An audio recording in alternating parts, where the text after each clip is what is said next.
going on, Jerome's Minnesota Vikings defense coordinator Brian Flores fed the local media jackals on Tuesday ahead of the team's big-time showdown on Sunday against the low-energy Detroit Lions. Lions high-flying offense putting up 47 on the Cowboys, blah, blah, blah, blah, blah. Oh, they put up a bunch of 42 against the Seahawks, blah, blah, blah, blah, blah. Play a real defense. Just can't wait for it, man. We have some thoughts and some things about Flores' comments, so let's dive on in. So talked about the bye week and how his family has really settled into Minnesota. He said that Minnesota welcomed him and his family with open arms, which is awesome.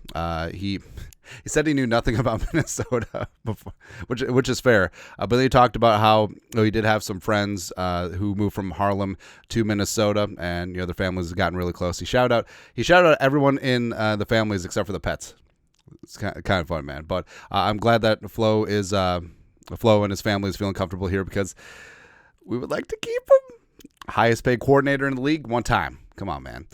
Then praised everyone with the Lions, GM Brad Holmes, head coach Dan Campbell, offense coordinator Ben Johnson, and said that the Lions' tough physical matchup. They're physical, they're fast, they're multiple. They can run power, they can run finesse, they can run everything, right? So the Vikings defense has to prepare for everything, including offensive tackle eligible plays. We'll see if Dan Skipper reports. But it does come down to preparation this week, and you have to play fast and physical versus a fast and physical group, man. I mean, football, you can make it as complicated or as simple as you want, but what it comes down to is like, hey, you got to kick someone's ass. I mean, that's what it is. And the Vikings, this defense has definitely bought into that way of thinking.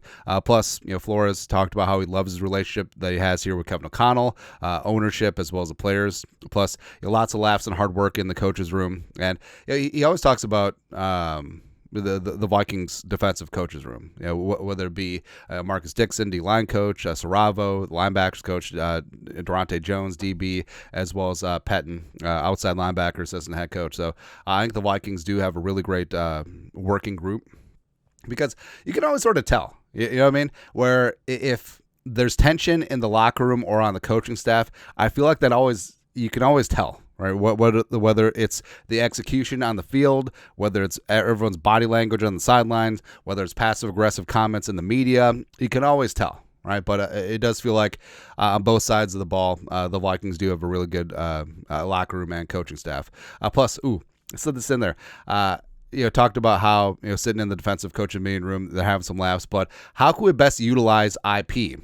Now, I don't think that they mean intellectual property. I think they mean Ivan Pace Jr. So, are we going to see some creative usage for number 0? I mean, come on, just use it more as a pass rusher. Just can we find a way where I know it's a very crowded room, but hey, Cashman, hopefully his calf is okay.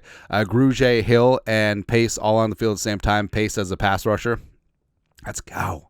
Grugier and Cashman dropping into the hook zones. Let's go. It'd be great, man. Talk about how Jared Goff can be tough to sack because he's a good quarterback, allegedly. Really good offensive line. Receivers get open, and the ball is out quick. And Ben Johnson's not a dummy. He understands that the Vikings have the best pass rush in the league, and U.S. Bank Stadium is going to be loud and proud. So I wouldn't be shocked at all if the Lions' offensive game plan just gets the ball out of Goof's hands extremely quickly. So we'll see what happens in the game of cat and mouse on Sunday. Bye week, talked about the coach's perspective. A lot of self-scouting, looking to get better. All the coach talk cliches. And he talked about the coach's job. It's to get players information, trends. He's talking more about the offseason where he sees what's trending in terms of offenses and defenses around the NFL as well as college football as well. And the game is always evolving. And it's neat to see, Flores has been around for decades at this point. Just even the time that he's been around, how offenses and defenses have changed, throughout the years.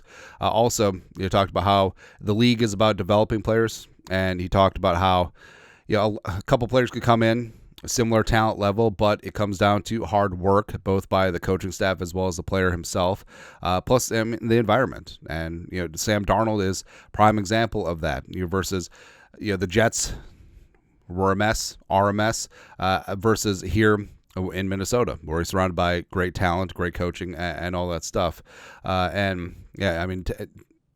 talent is very cheap and it's a dime a dozen, but dedication to the craft, coming in with humility, thinking that you didn't invent football, I think that's the way to go. Then talked extensively about Stephon Gilmore. He says he still got it. He's great with the younger players as well. Plus, basically, like only a veteran like Stephon Gilmore would have had that interception off of Aaron Rodgers on that last play against the Jets, where you knew that back shoulder was coming and you anticipated it. And he talked about how a lot of younger corners would have just went for the PBU, swatted that thing away. But Gilmore, without interfering with the receiver, was able to put himself in position for the interception. And I mean, that just comes down to experience, right? Also talked about how he met Gilmore's family over in London. Of course, they know each other from the New England days. And Stephon Gilmore Jr., Gilly Jr., I mean, what was this tall in New England, now he's like this tall here.